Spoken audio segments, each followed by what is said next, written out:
Hamas sympathizers get humiliated in UN Security Council. Who served 50 years ago in this position, and she said that peace will come when you will love your children more than you hate us. Mr. President, a bright young couple in their 20s were in the prime of their lives dedicated to diplomacy.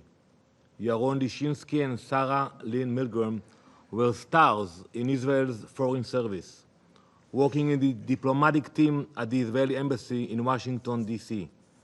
They were deeply in love. Yaron was planning to propose to Sarah this week in Jerusalem, but they never made it to Jerusalem.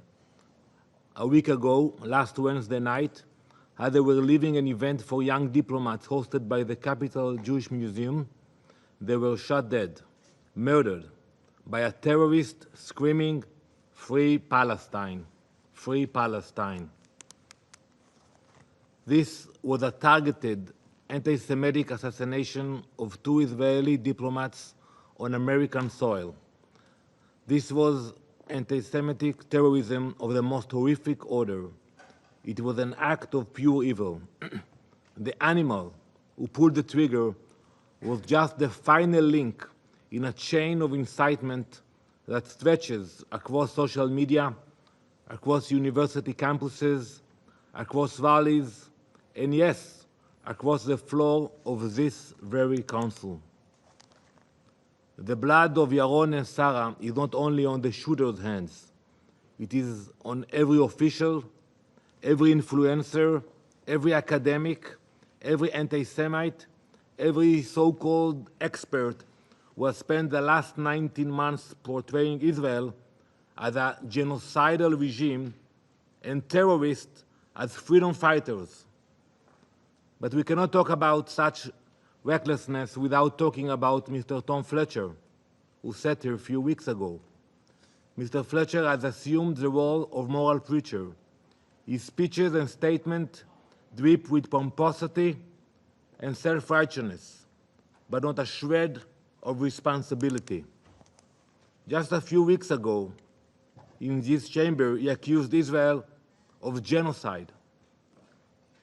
I have demanded the retract of this baseless and vile accusation, but he has not so far. As if that was not outrageous enough, he declared just 2 days before Yaron and Sarah's murder that, quote, and I quote him directly, "There are 14,000 babies in Gaza that will die in the next 48 hours. And you should have seen the way he spoke, like he has some information that we don't have. That claim was a lie. It had no basis in fact, and yet it was broadcast across social media, fueling the already terrible anti-Semitism. Of course, as we all know, 14,000 babies did not die in those 48 hours, but 2 innocent Jews did. Mr. Fletcher was forced to retract that lie after the BBC corrected him. But retractions don't put the bullets back in the gun. They don't bring back Yaron and Sarah. They don't erase the damage done by those who slander the Jewish state without a second thought, without thinking before speaking. Mr. Fletcher, when you engage in blood libels, do not act surprised when blood is spilled in the streets. This is what happens when anti-Semitic propaganda is filtered through the language of human rights. That is what happens when terms like genocide are thrown around like political weapons, stripped of meaning and used to demonize Jews.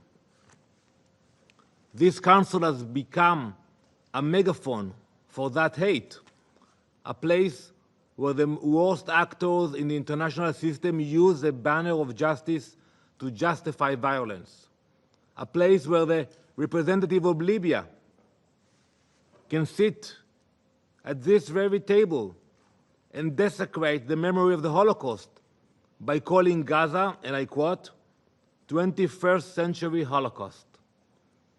That isn't just distortion, it is Holocaust denial.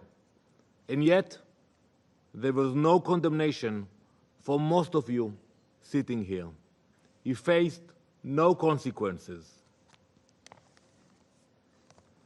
At the United Nations, statements like that are tolerated and sometimes even applauded.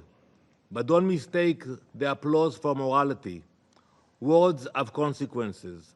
And the murder of two young Israeli diplomats is not detached from what happens in this room. It is the logical end of your narrative.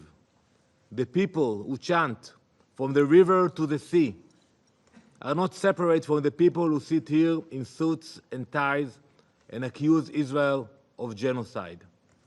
They are part of the same machine. One provides the lies, the other pulls the trigger. Unfortunately, Mr. Fletcher is not the exception, he is the rule. He is representative of a class of UN officials and so-called neutral experts who have built careers out of moral posturing while taking no responsibility for the consequences of their words. They are very good at that. They speak in sound bites, they issue dramatic proclamations, and then when those proclamations incite hate and violence, they vanish. They deny any role in the bloodshed. Well, we will not let them evade responsibility. We will expose them. Even a day ago, I think Mr. Fletcher came with another provocation. He said 10,000 tracts are waiting to enter Gaza. I don't know if you saw that, only recently. You know what will happen if you line up 10,000 tracts from the border of Gaza? The line will go all the way to Lebanon. So how can you throw numbers like that? You can say there are issues, you can say about public, but saying 14,000 babies, 10,000 trucks, genocide, so easy. Mr. President, while the UN spreads panic and makes declarations detached from reality, the State of Israel is steadily facilitating the entry of aid into Gaza via two methods. First, under the old framework via trucks, and second, under the new distribution mechanism developed in coordination with the US and key international partners.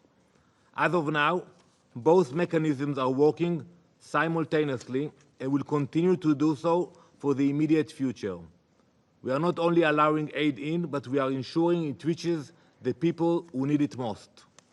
Just this Monday, for example, 170 trucks carrying humanitarian aid entered Gaza through Kerem Shalom crossing. These trucks delivered food, medical supplies, and vaccines. Every single delivery was carefully coordinated to prevent looting by Hamas. Since May 19, almost 9,000 tons of aid have entered Gaza, again carrying food, medical supplies, flour for bakeries, and baby formula. In recent weeks, 4 new aid distribution centers have been established inside Gaza. These centers are operated by international humanitarian organizations and secured by a US civilian security company. They were created to serve one purpose: to ensure aid gets to civilians, not terrorists. 2 of these centers, located in Tel El Sultan in Rafah and the Morag Corridor, began operations yesterday. They are already distributing food packages to thousands of families in need. This is happening despite Hamas's attempts to block civilians reaching the aid by establishing checkpoints and roadblocks. Because Hamas knows if it loses control over the aid, it loses control over the people of Gaza. You know, let's ask ourselves what happened after. Have we heard any condemnation from the UN? Not one word, no statement. But that silence is not the end of the story. It gets worse. The United Nations has once again picked the wrong side. Today, I reveal shocking information. Not only has the UN refused to condemn Hamas for its efforts to sabotage the new aid centers, We have seen the pictures of Hamas blocking people. But the UN is now actively joining Hamas in trying to block that aid. The UN is using threats, intimidation, and retaliation against NGOs that choose to participate in the new humanitarian mechanism. A number of major international NGOs made a decision to take part in the new aid initiative. They decided to ignore the UN's calls for a boycott. They are allowed to do it. They said, we want to give it a try. We want to help this new mechanism. They chose to act because they truly care about what happened. The UN's response was brutal. It was mafia-like. Without any discussion, without due process, the UN removed those NGOs from the shared aid database. That database, I want to remind you, is a central system for tracking aid deliveries into Gaza. It was created and approved under a UN General Assembly resolution. But those NGOs, they were frozen out. This is the gravest violation of the UN's own principles. It is the extortion of well-meaning NGOs that refuse to kiss the ring. It is a shakedown by UN mobsters. How can they do that? If you don't want to participate, I think it's a mistake. I think there is room for humanitarian aid from all directions at this stage, but to actually threaten NGOs not to collaborate with this new mechanism, I urge the UN, do not let your egos get in the way. Cooperate with the new mechanism. It has begun and it is operational. Shift your focus from dramatic press statements and intimidating NGOs to the work you are supposed to be doing. Mr. President, negotiations for the release of our hostages are ongoing as we speak.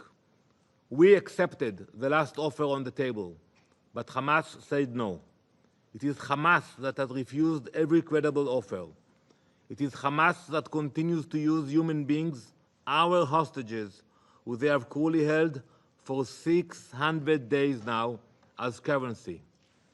But the international pressure remains fixed on Israel, not the terrorists. That pressure only plays into Hamas's hands. It strengthens the terrorists. It prolongs the war. With this pressure, you are not advancing peace, you are advancing Hamas.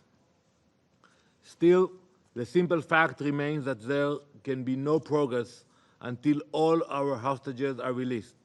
Everyone. No statement, no resolution, no futile conference at the UN will change this. We are committed to bringing them home, through negotiations if possible, through military pressure if necessary.